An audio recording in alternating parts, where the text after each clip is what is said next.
औपनिवेशिक काल के दौरान लिखे गए भारत के इतिहास का प्रारंभ सिंधु घाटी सभ्यता से होता है।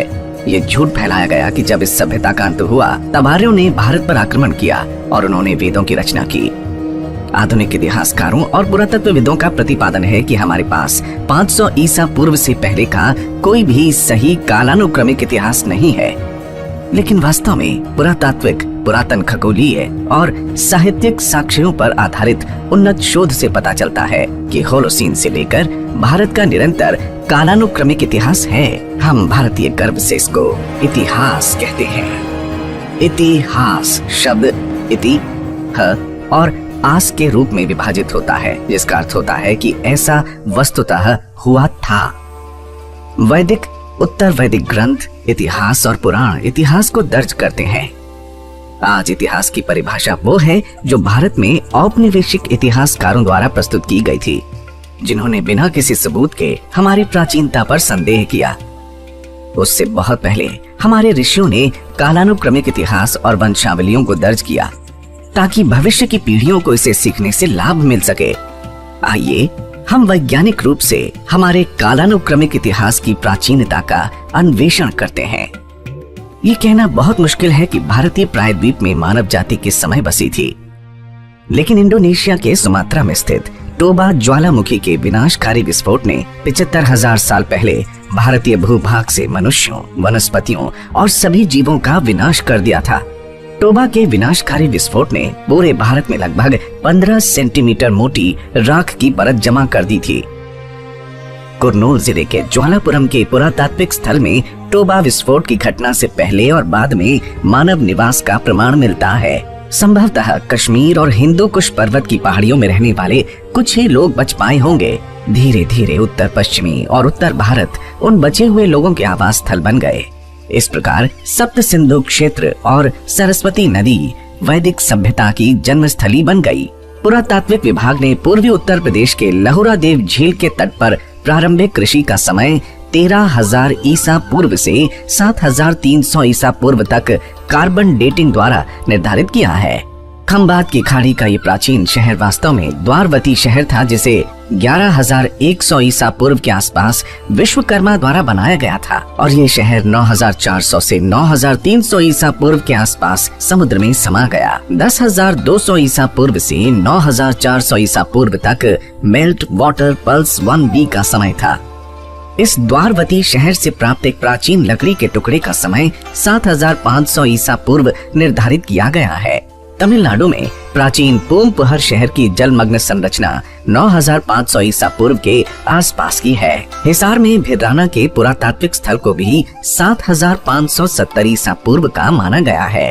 पाकिस्तान के बोलन दर्रे के पास मेहरगढ़ के कृषि स्थल 7,000 ईसा पूर्व के हैं। हरियाणा के प्रसिद्ध राखी गढ़ी के कुछ अवशेष 6,500 ईसा पूर्व के हैं। पुरातत्व खगोलीय साक्ष्यों के आधार पर 14,500 ईसा पूर्व में ब्रह्मा का समय निर्धारित किया जा सकता है, क्योंकि 14,500 ईसा पूर्व के आसपास दक्षिणायन धनिष्ठा नक्षत्र में था। 1,000 साल बाद ऋषि विश्वामित्र ने 13,500 ईसा पूर्व के आसपास श्रवण नक्षत्र में दक्षिणायन को देखा था, जैसा कि महाभारत में वर्णित है। इस घटना को विषुव का अयन चलन या प्रीसेशन कहा जाता है। लगभग 26,000 वर्षों के चक्र में पृथ्वी के अक्ष के घूर्णन के अभिविन्यास में क्रमिक बदलाव को विषुव का अयन चलन कहा जाता है, क्योंकि विषुव के साथ सूर्य की वार्षिक गति के विपरीत निर्धारित सितारों के सापेक्ष ग्रहण के साथ साथ विषुव पश्चिम की ओर बढ़ता है। इस प्रकार विषुव या संक्रांति 960 वर्षों में पश्चिम की ओर एक नक्षत्र अर्थात 13.2 डिग्री को पार कर जाती है। वैदिक साहित्य में कई संदर्भ मृगशिरा से रोहिणी नक्षत्र में उत्तरायण के अयन चलन का संकेत देते हैं। प्रजापति दक्ष और उनकी 27 बेटियों की वैदिक कथा स्पष्ट रूप से 28 नक्षत्रों की मृगशिरा आदि सूची को इंगित करती है, जो 11,200 ईसा पूर्व के आसपास वैवस्वत मनवंतर की शुरुआत के साथ मेल खाती है। उत्तरायण मृगशिरा नक्षत्र में 11,200 से 10,200 ईसा पूर्व के आसपास था और रोहिणी नक्षत्र में 10,200 से 9,200 ईसा पूर्व के आसपास था। उत्तरायण 9200 से 8200 ईसा पूर्व के आसपास कृतिका नक्षत्र में था। अथर्ववेद के नक्षत्र सूत्र को 9200 से 9000 ईसा पूर्व के आसपास पुनः संकलित किया गया था और नक्षत्रों की सूची को कृतिका नक्षत्र से पुनः प्रारंभ किया गया। उत्तरायण जब कृतिका नक्षत्र में था तब अधिकांश संहिता, ब्राह्मण और आरण्यकों को उनके अंतिम रूप में संकलित किया गया। नक्षत्रों की सूची अश्विनी नक्षत्र से ही पुनः आरंभ होती है।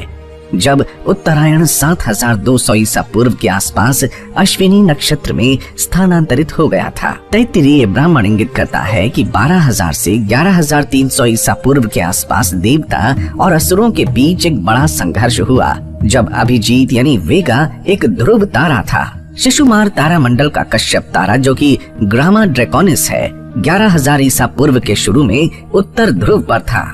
ये 8800 से 8700 ईसा पूर्व के आसपास भी उत्तर ध्रुव पर था। शिशुमार तारा मंडल का सिर इस दौरान उत्तर ध्रुव पर था। तमिल संगम साहित्य हमें सूचित करता है कि ऋषि अगस्त्य ने 11250 ईसा पूर्व के आसपास पहला संगम बुलाया था। कैनोपस तारा कन्याकुमारी में रहने वाले लोगों को 11000 से 10000 ईसा पूर्व के आसपास पहली बार दिखाई दिया, जिन्होंने इस तारे का नाम अगस्त्य रखा।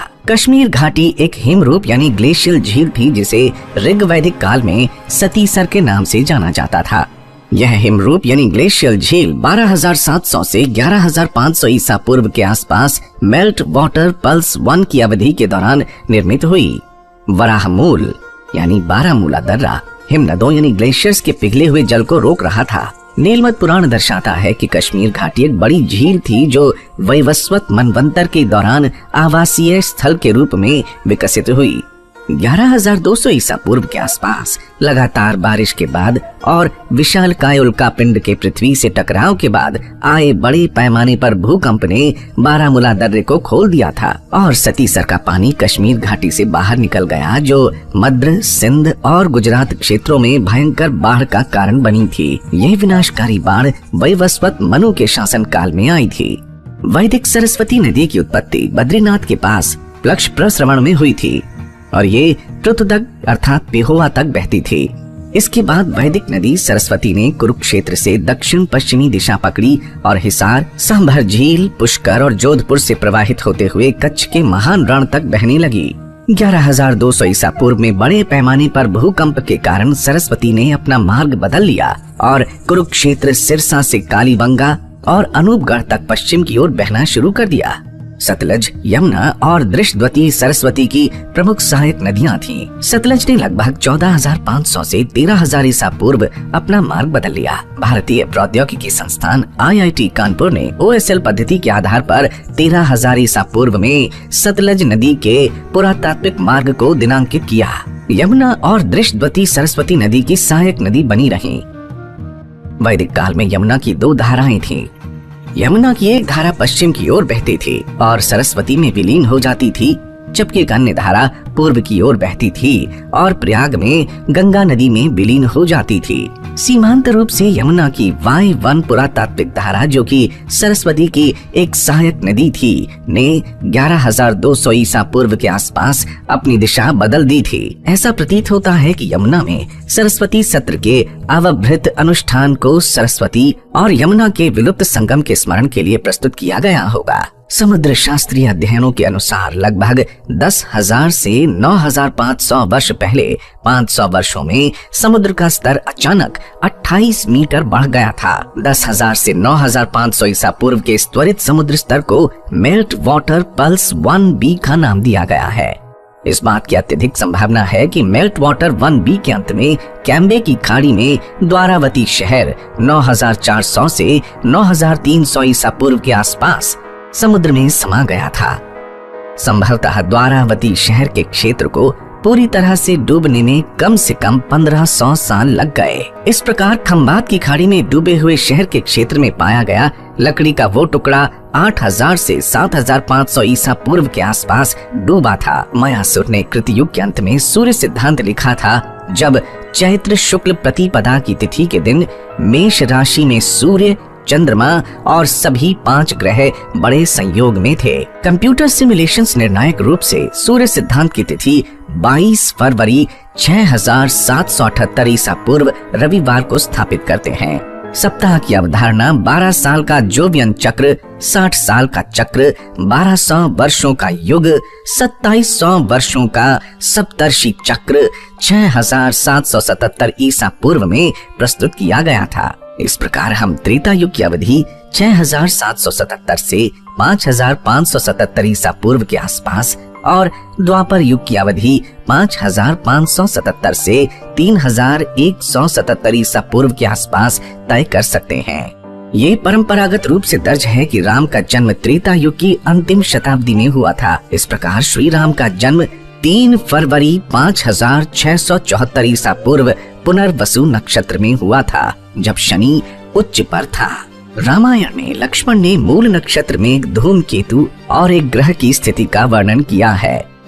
जब वानर सेना लंका की ओर कूच करने के लिए तैयार थी, ये खगोलीय अवलोकन सत्यापन योग्य है। शुक्र ग्रह 22 अगस्त से 3 सितंबर तक 5635 ईसा पूर्व के आसपास मूल नक्षत्र में था और हेली धूमकेतु ने भी 23 अगस्त 5635 ईसा पूर्व में मूल नक्षत्र में प्रवेश किया था। 23 अगस्त 5635 ईसा पूर्व हेली धूमकेतु का अपैरेंट मैग्नीट्यूड 2.14 था।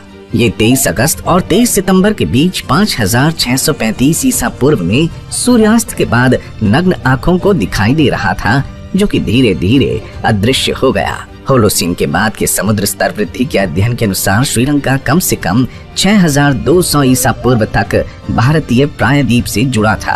अंतिम pulse melt water pulse 1C MWP-1C 6200 से 5600 ईसा पूर्व के आसपास घटित हुआ, जिससे 140 वर्षों से भी कम समय में समुद्र के जल स्तर में 6.5 मीटर की वृद्धि हुई। जाहिर है राम सेतु का क्षेत्र MWP-1C के दौरान समुद्र से डूब गया था। शायद नल ने राम सेतु के निर्माण के लिए जमीनी स्तर को अधिकतम 2 मीटर तक ऊंचा उठाया होगा।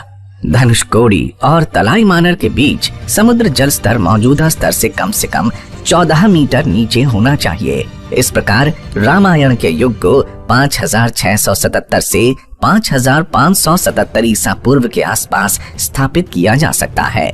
ऐहोल शिलालेख निर्णायक रूप से महाभारत युद्ध की तारीख को 3162 ईसा पूर्व में स्थापित करता है।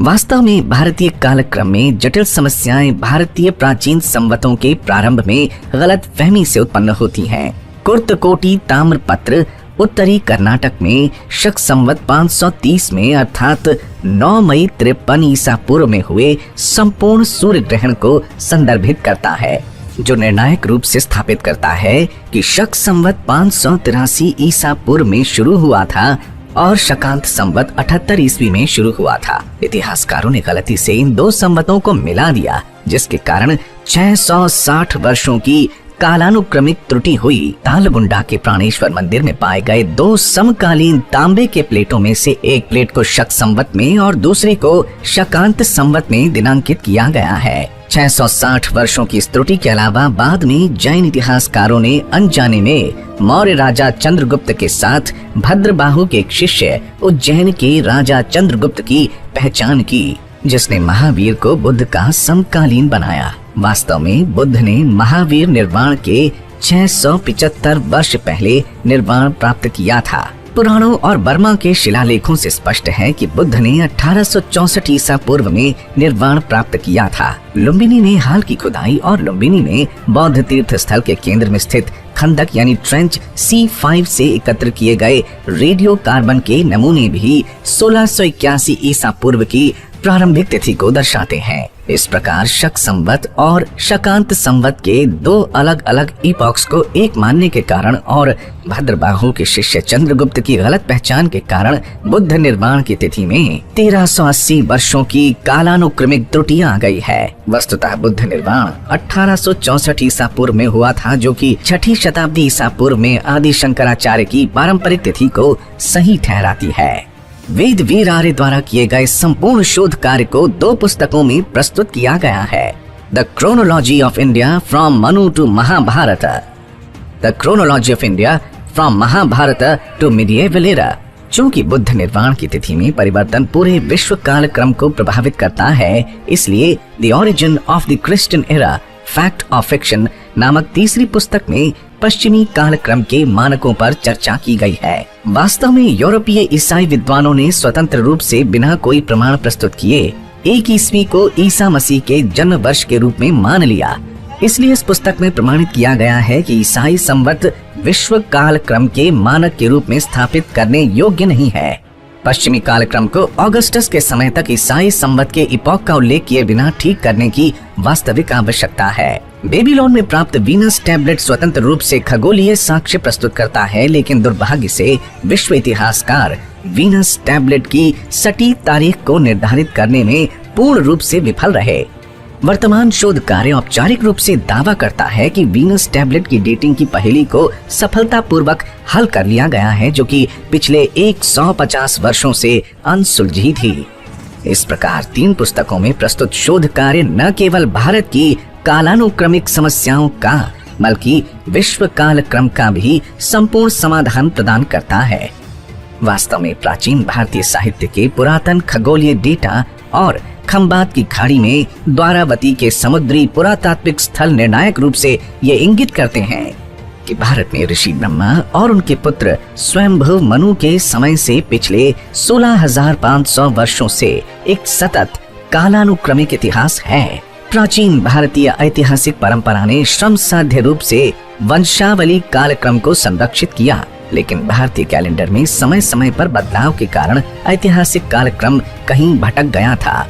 यह शोध वैज्ञानिक रूप से भारत के कालक्रम को मायासुर के सूर्य सिद्धांत और कृत युगांत के काल को 6778 ईसा पूर्व में शीट एंकर के रूप में फिर से स्थापित करता है। आश्चर्यजनक रूप से हमारी मातृभूमि एकमात्र सबसे प्राचीन निरंतर सभ्यता है जिसकी उत्पत्ति 14,500 ईसा पूर्व में हुई थी। आइए हम अपने गौरवशाली अतीत को पुनः जानें और पहचानें, क्योंकि एक राष्ट्र जो अपने इतिहास से विमुख हो जाता है वो इतिहास नहीं बना सकता।